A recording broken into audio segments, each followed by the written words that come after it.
हाँ, hello everyone. आज की वीडियो में हम बात करेंगे फ्री रेडिकल एडिशन रिएक्शन। पिछली वीडियो में हमने बात की थी इलेक्ट्रोफिलिक एडिशन रिएक्शन, और हमने वहाँ बात की थी 1,2 एडिशन की और 1,4 एडिशन की। ठीक है भाई।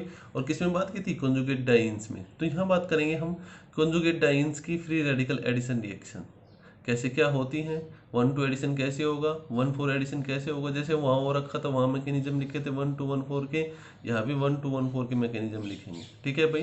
तो स्टार्ट करते हैं फ्री रेडिकल एडिशन रिएक्शन। मैंने क्या ले रखा है? 1,3-ब्यूटाडाइन ले रखा है, पेरोक्साइड ले रखा है, BrCCl3 ले रखा है। तो मुझे देखो यहाँ 1,2 पोजीशन पे एक BrOCCl3 लिख रखा है, बना रखा, जोड़ रखा है। तो 1,2 एडिशन दे रखा है। और हमने BrOCCl3 1,4 पोजीशन पे कर रखा है। सीधी सी बात है, 1 2 3 4। तो इसको तो क्या बोल दूंगा? 1,4 एडिशन बोल दूंगा। जो BrOCCl3 है 1,4 पे है, और ये किस पे है? 1 और 2 पे। तो उसको क्या बोल दूंगा? 1,2 एडिशन बोल दूंगा। लेकिन हुआ कैसे, उसकी बात करेंगे हम इसके मैकेनिज्म की। तो पेरोक्साइड आप लोगों को पता ही है, पेरोक्साइड क्या होता है? ROOR होता है। जब मैं इसको हीट देता हूँ तो ये किस में इनिशिएट होता है? रेडिकल में, ऐसे होमोलाइटिक क्लीवेज होता है। और हमारे पास जो फॉर्मेशन होती है किसकी होती है? 2RO रेडिकल की फॉर्मेशन होती है। मैंने पेरोक्साइड ले रखा है, पेरोक्साइड का क्या बना लिया? रेडिकल बना लिया। ठीक है भाई। अब रेडिकल किसके साथ रिएक्ट करेगा? BrCCl3 के साथ। तो रेडिकल Br तो चला जाएगा, और हमारे पास क्या बन जाएगा? CCl3 रेडिकल बन जाएगा। अब मुझे पता है कि जो मेरे पास 1,3-ब्यूटाडाइन है, देखो भाई, उसमें जो बॉन्ड बॉन्ड का क्लीवेज है वो कैसे होगा? ऐसे होगा। हाँ भाई, जब बॉन्ड का क्लीवेज ऐसे हो रहा है तो जो CCl3 है वो कहाँ जुड़ेगा? फर्स्ट पोजीशन पे जुड़ेगा। अब ये भी पूछ सकते हो फर्स्ट पोजीशन पे क्यों जुड़ा? क्योंकि जब फर्स्ट पोजीशन में जोड़ने के बाद जो मेरे पास रेडिकल इनिशिएट होगा, जो रेडिकल बनेगा वो क्या बनेगा? मोर स्टेबल रेडिकल बनेगा। क्योंकि ये जो रेडिकल इनिशिएट हो रहा है, मोर स्टेबल इनिशिएट हो रहा है, क्योंकि इसके पास क्या है? अल्फा हाइड्रोजन भी है। दूसरी बात, ये किससे स्टेबलाइज है? रेजोनेंस से स्टेबलाइज है ना। और अगर मेरे पास में इस पे जोड़ देता था, देखो CH2 डबल बॉन्ड, क्या CH, और यहाँ मैं जोड़ देता CCl3, और क्या? CH2 radical. तो अब देखो, जो हमारे पास रेडिकल बनता, जो ये रेडिकल बना, ये सिर्फ किससे स्टेबलाइज होता? हाइपर कॉन्जुगेशन से, है ना। तो एक तो हमारे पास हाइपर कॉन्जुगेशन प्लस रेजोनेंस से स्टेबलाइज है रेडिकल जो जनरेट हो रहा है, और एक सिर्फ किससे स्टेबलाइज है? हाइपर कॉन्जुगेशन से। तो कौन सा बनाऊंगा जो मोर स्टेबल होगा? तो मैंने ये इस रेडिकल की इनिशिएट की, मैंने CCl3 को कहाँ जोड़ा? फर्स्ट कार्बन आइटम पे जोड़ा। ठीक है भाई। इसके बाद देखो, इसमें रेजोनेंस हो सकता है। रेजोनेंस होगा तो ये पाई बॉन्ड के इलेक्ट्रॉन देखो कैसे टूटेंगे, यहाँ आएंगे। ये आधे पाई बॉन्ड के इलेक्ट्रॉन यहाँ, आधे पाई बॉन्ड के इलेक्ट्रॉन यहाँ। तो यहाँ एक पाई बॉन्ड की फॉर्मेशन हो जाएगी, पाई बॉन्ड की फॉर्मेशन हो गई, और क्या बन जाएगा? CH2 रेडिकल बन जाएगा। क्या बन जाएगा? CH2 radical. देखो भाई, जहाँ मेरे पास पार्शियल डबल बॉन्ड करेक्टर आ रहे हैं, देखो बीच वाले कार्बन आइटम में भी है डबल बॉन्ड, यहाँ भी है। तो जहाँ मेरे पास पार्शियल डबल बॉन्ड करेक्टर आ रहे हैं उनको मैंने डैश डैश से दिखा रखा है, और डेल रेडिकल लिख रखा है, डेल रेडिकल लिख रखा है। ठीक है भाई। तो ये हमारे पास इसका रेजोनेंस हाइब्रिड हो जाएगा। ठीक है। अब देखो आगे, अब बात करते हैं 1,4 एडिशन की और किसकी? 1,2 एडिशन की।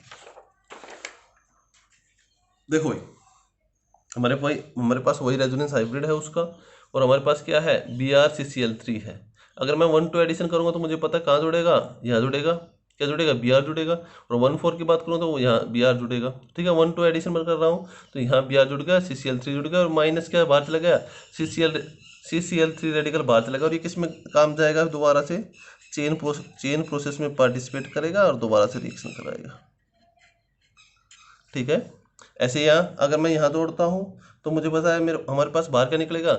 CCl3 रेडिकल, और ये किस में चला जाएगा? दोबारा से चेन प्रोसेस में चला जाएगा और दोबारा से रिएक्शन कराएगा। तो जैसे हमारे पास वहाँ HCl की बात की थी हमने, या डाई हेलोजन की बात की थी, तो वो क्या कर रहे थे? 1,2 एडिशन कर रहे थे, 1,4 एडिशन कर रहे थे। और यहाँ भी ये क्या करेंगे? 1,2 एडिशन करेंगे, और क्या करेंगे? 1,4 एडिशन करेंगे। सिंपल सा मैकेनिज्म उसके जैसा। अब बात करेंगे हम डील्स एल्डर रिएक्शन की, या 4+2 साइक्लो एडिशन रिएक्शन की। वेरी वेरी इंपॉर्टेंट है, एग्जाम में हमेशा आती है, तो इसको अच्छे से करना। हमेशा मिलेगी एग्जाम में, 2 नंबर की तो मिलती ही मिलती है। ऐसा कोई एग्जाम नहीं होगा जिसमें डील सेल्टर रिएक्शन नहीं आई होगी। देखो भाई, बात करते हैं डील सेल्टर रिएक्शन की, या 4+2 साइक्लो एडिशन रिएक्शन की। ये कहता है कि Diels Alder reaction in between diene and dienophile. जो डील सेल्टर रिएक्शन होती है वो किस किस के बीच में होती है? डाइन के बीच में, और क्या? डाइनोफाइल के बीच में होती है। 4+2 का मतलब क्या है? डाइन तो क्या होंगे? 4 पाई इलेक्ट्रॉन होंगे डाइन के पास, तो और प्लस 2 पाई इलेक्ट्रॉन किसके पास होंगे? इनोफाइल के पास। तो देखो मैंने डाइन लिख रखा है, कॉन्जुगेट डाइन होगी, 4 पाई इलेक्ट्रॉन सिस्टम होगा। डाइनोफाइल क्या होगा? 2 पाई इलेक्ट्रॉन सिस्टम होगा। देखो भाई 4 पाई इलेक्ट्रॉन सिस्टम लिया 1,3-ब्यूटाडाइन, इथेन लिया, हीट किया 473 केल्विन पे। तो जो हमारे पास हुआ, देखो भाई ये पाई बॉन्ड कहाँ जाएंगे, यहाँ, ये पाई बॉन्ड कहाँ जाएंगे, यहाँ, ये पाई बॉन्ड कहाँ जाएंगे, यहाँ। तो हमारे पास क्या बनेगा, साइक्लिक, पहले तो साइक्लिक ट्रांजिशन स्टेट बनेगी, उसके बाद हमारे पास जो बनेगा वो क्या बनेगा, साइक्लोहेक्सीन बनेगा। ठीक है भाई, ठीक है। तो ये मेरे पास कितने पाई इलेक्ट्रॉन है, 4 पाई इलेक्ट्रॉन है। ये कितने हैं, 2 पाई इलेक्ट्रॉन है। जब मेरे पास 4 पाई इलेक्ट्रॉन 2 पाई इलेक्ट्रॉन के साथ मिक्स होंगे तो क्या बनेगा, प्रोडक्ट जो बनेगा वो क्या होगा, डी सेंटर प्रोडक्ट होगा, और क्या बनेगा, साइक्लोहेक्सीन बनेगा। ठीक है, आगे देखो, मैंने इसमें लिख रखा है कि जब ये रिएक्शन हुई किसकी, 1,3-ब्यूटाडाइन की और इथीन की, तो मैंने उसमें लिख रखा the reaction takes place very slowly and in low yield, कितनी 20% यील्ड मिलती थी। क्योंकि मुझे पता है यील्ड क्यों मिली, क्योंकि मुझे पता है जो 1,3-ब्यूटाडाइन है वो भी क्या है, न्यूक्लियोफिलिक इन नेचर, और जो मेरे पास एल्कीन है वो भी क्या है, न्यूक्लियोफिलिक इन नेचर। लेकिन है दोनों न्यूक्लियोफिलिक इन नेचर, ज़्यादा कौन सा है, 1,3-ब्यूटाडाइन, क्योंकि वहाँ कॉन्जुगेशन ज़्यादा है। लेकिन यहाँ क्या, कम कॉन्जुगेशन है तो कम न्यूक्लियोफिलिक है। लेकिन है क्या दोनों न्यूक्लियोफिलिक। तो जो एल्कीन है हमारे पास इथीन, वो कम रिएक्ट करेगी किसके साथ, 1,3-ब्यूटाडाइन के साथ, इसलिए हम टेम्परेचर भी ज़्यादा दे रहे हैं। तो ये कह रहे हैं कि जो यील्ड मिलेगी वो हमें कितनी मिलेगी, 20% मिलेगी। आगे देखो, the reaction takes place by a concerted mechanism. Concerted mechanism का मतलब क्या है, जब हमारे पास एक साथ बॉन्ड फॉर्मेशन होती है और एक साथ बॉन्ड क्या ब्रेकिंग होती है। देखो भाई, जब मैंने इसकी बात की थी, हमारे पास जब फॉर्मेशन हो रही थी यहाँ, तो देखो यहाँ ये बॉन्ड फॉर्मेशन हो रही है, ये बॉन्ड फॉर्मेशन हो रही है, और ये बॉन्ड क्या हो रही है, ब्रेकिंग हो रही है, ये बॉन्ड ब्रेकिंग हो रही है, सारी प्रोसेस क्या हो रही है, एक साथ हो रही है। तो उसको बोलेंगे हम कंसर्टेड मैकेनिज्म। कंसर्टेड मैकेनिज्म मतलब क्या होता है, when bond formation and bond breaking takes place simultaneous, तो उसको बोलेंगे हम कंसर्टेड मैकेनिज्म। ठीक है भाई, अब देखो एक नोट डाल रखा है मैंने लिख रखा है, deal sided reaction takes place very readily when substituted alkene containing electron withdrawing group are used as a dienophile। ये कह रखा है कि अगर मेरे पास जो डाइनोफाइल है, जो 2 पाई इलेक्ट्रॉन सिस्टम है, अगर उसमें मैं इलेक्ट्रॉन विड्रॉइंग ग्रुप लगाना स्टार्ट कर दूं, तो मेरे पास जो डील साइडेड रिएक्शन है वो बहुत जल्दी होगी, अच्छी यील्ड देगी प्रोडक्ट में। उसका रीजन भी ये है क्योंकि मुझे पता है 1,3-ब्यूटाडाइन क्या है, कॉन्जुगेट डाइन है ना। कॉन्जुगेट डाइन है तो मोर न्यूक्लियोफिलिक है, और अगर हमारे पास एल्कीन भी न्यूक्लियोफिलिक है तो एल्कीन को इलेक्ट्रोफिलिक बनाने के लिए इस पर क्या लगा दूंगा, इलेक्ट्रॉन विड्रॉइंग ग्रुप लगा दूंगा। तो मुझे पता है इलेक्ट्रोफिलिक न्यूक्लियोफिलिक इंटरेक्शन होगा और रिएक्शन प्रोसीड हो जाएगी। ठीक है, तो हमेशा ध्यान रखना कि दोनों क्या थे, मेरे पास दोनों न्यूक्लियोफिलिक थे, तो एक को क्या बना रहा हूँ, इलेक्ट्रोफिलिक, तो उन पे क्या लगाऊंगा, इलेक्ट्रॉन विड्रॉइंग ग्रुप लगाऊंगा, तो उसकी यील्ड भी अच्छी आएगी और प्रोडक्ट भी अच्छा बनेगा। ठीक है भाई, देखो हमारे पास 1,3-ब्यूटाडाइन लिया, एक्रोलीन लिया, मैंने इथीन पे क्या लगा दिया, CHO लगा दिया।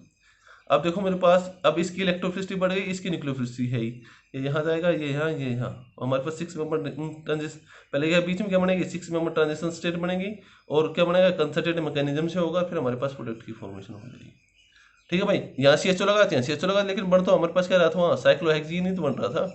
ठीक है, इसको क्या बोल देंगे, टेट्राहाइड्रोबेंजाइल्डिहाइड, क्या बोल देंगे, टेट्राहाइड्रोबेंजाइल्डिहाइड। देखो भाई हमारे पास यहाँ भी, या मैंने क्या लिया, मैलिक एनाइड्राइड लिया, देखो हमारे पास वही होगा, ये पाई बॉन्ड यहाँ, ये पाई बॉन्ड कहाँ जाएंगे, यहाँ, ये पाई बॉन्ड कहाँ जाएंगे, यहाँ, और ये पाई बॉन्ड कहाँ जाएंगे, यहाँ। हमारे पास वही फॉर्मेशन होगी साइक्लोहेक्सीन की, लेकिन ये साइड प्रोडक्ट है तो साइड में जुड़ेगा। ठीक है भाई, तो 1,3-ब्यूटाडाइन लिया, मैलिक एनहाइड्राइड लिया, इसको भी हीट किया है, हमारे पास क्या मिलेगा, टेट्राहाइड्रोथैलिक एनहाइड्राइड। क्या मिलेगा, टेट्राहाइड्रोथैलिक एनहाइड्राइड। ये एनहाइड्राइड, थैलिक एनहाइड्राइड किससे बनाते हैं, थैलिक एसिड से बनाते हैं। थैलिक एसिड देखा होगा आप लोगों ने भाई, थैलिक एसिड कैसा होता है, ऐसा, ये थैलिक एसिड होता है। जब मैं इसको हीट करूँ तो वाटर मॉलिक्यूल मार जाएगा और क्या बन जाएगा, थैलिक एनहाइड्राइड बन जाएगा। ठीक है, आगे देखो, आगे बात करते हैं factors which favours the reaction. कौन कौन से फैक्टर हैं जो फेवर्स करेंगे रिएक्शन को। तो पहला फैक्टर है presence of electron withdrawing group in dienophile.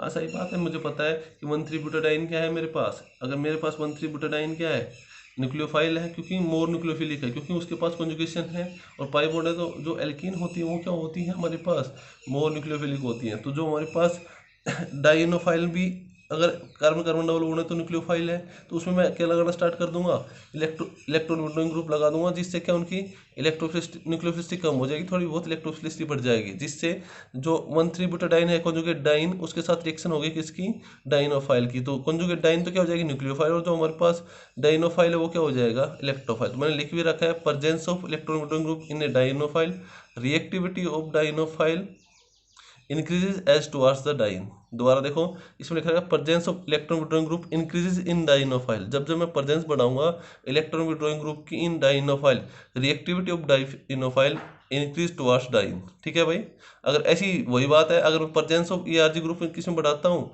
Dine में, तो डाइन में उसकी क्या बढ़ जाएगी, न्यूक्लियोफिलिसिटी बढ़ जाएगी, जिससे वो भी क्या करेगी, बहुत फास्ट रिएक्शन करेगी। देखो, presence of ERG in increases in dienes, reactivity of dienes in dale side reaction increases.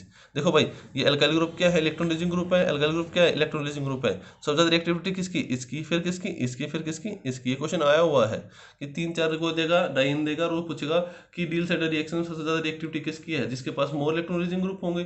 सबसे ज्यादा इलेक्ट्रॉन लीजिंग ग्रुप किसके पास, इसके पास कितने, 2, इसके पास क्या, 1, इसके पास 1, नहीं तो रिएक्टिविटी किसकी हो जाएगी, इसकी, इसकी, इसकी। कर लोगे, हाँ भाई, ये था। अब बात करते हैं stereochemistry of deal side reaction. किसकी बात करते हैं, stereochemistry of deal side reaction. Important है, यहाँ से भी क्वेश्चन बनता है, स्टीरियोकेमिस्ट्री क्या होनी चाहिए डील साइड रिएक्शन में। तो बात करते हैं सिस कॉन्फ़िगरेशन ऑफ डाइन्स। इसकी बात करते हैं, सिस कन्फर्मेशन ऑफ डाइन्स। देखो भाई, कन्फर्मेशन का मतलब आपको पता ही है, कार्बन कार्बन सिंगल बॉन्ड पे रोटेशन क्या हो, पॉसिबल हो। देखो भाई, मैंने एक तो डाइन का सिस कन्फर्मेशन ले रखा है और एक का ले रखा है ट्रांस कन्फर्मेशन। तो आप पूछ सकते हो कि भाई ये सिस और ट्रांस में दोनों में इंटर कन्वर्टेबल क्यों है, क्योंकि मुझे पता है जो हमारे पास कार्बन कार्बन सिंगल बॉन्ड है, यहाँ रोटेशन पॉसिबल है। अगर रोटेशन होगी तो सिस से क्या बन जाएगा, ट्रांस, क्योंकि ये अगर मैं इसको यहाँ से पकड़ के ऐसे घुमाऊँ तो ये उस साइड जाएगा, तो क्या किसकी फॉर्मेशन होगी, ट्रांस की। ठीक है भाई, एक तो हमारे पास सिस कन्फर्मेशन है और एक क्या है हमारे पास, ट्रांस कन्फर्मेशन। हमेशा ध्यान रखना, जो सिस कन्फर्मेशन होगा वो नेसेसरी होगा डिल्स एल्डर रिएक्शन की, डिल्स एल्डर रिएक्शन के लिए। ट्रांस को कभी यूज नहीं, क्यों नहीं लेंगे, देखो भाई, जब मैं प्रोडक्ट बनाता हूँ तो मुझे पता है मेरे पास ये लेता हूँ, कॉन्जुगेटेड डाइन लेता हूँ, जब इसके साथ मैं रिएक्शन कराता हूँ तो मुझे पता है जो इसका ये एरिया है इसके साथ जुड़ता है, इसका जो एरिया है इसके साथ जुड़ता है, तो इजिली प्रोडक्ट की फॉर्मेशन होती है। लेकिन अगर मैं ट्रांस डाइन ले लूँ तो जो मेरे पास एल्कीन है, जो मेरे पास डाइनोफाइल है, वो इजिली अप्रोच नहीं कर पाएगा यहाँ।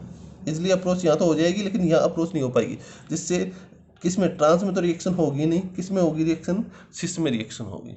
लेकिन जब भी बात करते हैं 1,3-ब्यूटाडाइन के ट्रांस और सिस कन्फर्मेशन की, तो जो ट्रांस कन्फर्मेशन है वो मोर स्टेबल होता है as compare to cis conformation. क्यों होता है, क्योंकि देखो हमारे पास एक हाइड्रोजन यहाँ और एक हाइड्रोजन यहाँ, दोनों के बीच में रिपल्शन होगा तो पोटेंशियल एनर्जी बढ़ेगी, स्टेबिलिटी कम होगी। लेकिन मैं इसमें बात करूँ ट्रांस की, तो एक हाइड्रोजन यहाँ और एक हाइड्रोजन यहाँ, रिपल्सन नहीं होगा तो पोटेंशियल एनर्जी घटेगी और स्टेबिलिटी बढ़ेगी। ठीक है भाई, अब बात करते हैं सेकेंड स्टेप की, अकरेंस ऑफ सिन एडिशन। ध्यान रखना हमेशा जब भी मैं डील साइड की बात करूंगा तो सिस 1,3-ब्यूटाडाइन की बात करूंगा। अब बात करते हैं occurrence of syn addition. Syn addition कैसे अकर होगा, देखो भाई, ये दोनों हाइड्रोजन मेरे पास सेम साइड है, तो यहाँ क्या आएंगे, सेम साइड पे। देखो कहाँ दिखा रखे हैं, बिलो द प्लेन दिखा रखे हैं। देखो भाई, ये पाई बॉन्ड कहाँ जाएंगे, यहाँ, ये पाई बॉन्ड कहाँ जाएंगे, यहाँ, और ये पाई बॉन्ड कहाँ जाएंगे, यहाँ। ठीक है, और एच एच क्या, दोनों सेम साइड है, तो यहाँ भी क्या आएंगे, सेम साइड में। अगर ये दोनों बिलो द प्लेन है तो ये क्या दोनों जाएंगे, अबो द प्लेन जाएंगे। ठीक है, दोनों बिलो द प्लेन तो ये दोनों क्या, अबो द प्लेन। कर लोगे ऐसे। यहाँ देखो, जो हाइड्रोजन है ट्रांस कन्फर्मेशन में है, यहाँ तो सिस कन्फर्मेशन में थे, यहाँ क्या है, ट्रांस कन्फर्मेशन में। अगर दोनों ट्रांस कन्फर्मेशन में है तो यहाँ भी क्या होंगे, ट्रांस कन्फर्मेशन में, एक अबो द प्लेन जाएगा, एक कहाँ जाएगा, बिलो द प्लेन जाएगा। लेकिन रिएक्शन सेम होगी, ये यहाँ, ये यहाँ और ये यहाँ, रिएक्शन सेम होगी। और इसको क्या बोलते हैं, सिस डाइमिथाइल मेलेट बोलते हैं, और इसको क्या, ट्रांस डाइमिथाइल मेलेट बोलते हैं। और तो प्रोडक्ट तो आप लोगों ने बना लिया। ठीक है भाई, तो आज की वीडियो में इतना ही। आज हमने क्या क्या पढ़ा है, एक तो क्या पढ़ा है, फ्री रेडिकल एडिशन रिएक्शन पढ़ी है, और एक हमने पढ़ा है डील साइड रिएक्शन कंप्लीट। 110% आएगी डील साइड रिएक्शन, अच्छे से करना। एग्जाम में मिलती है 2 नंबर की मिलती है, 3 नंबर की मिलती है। ठीक है भाई, नेक्स्ट वीडियो में हम बात करेंगे एल्काइंस की। आज के लिए इतना ही, थैंक यू।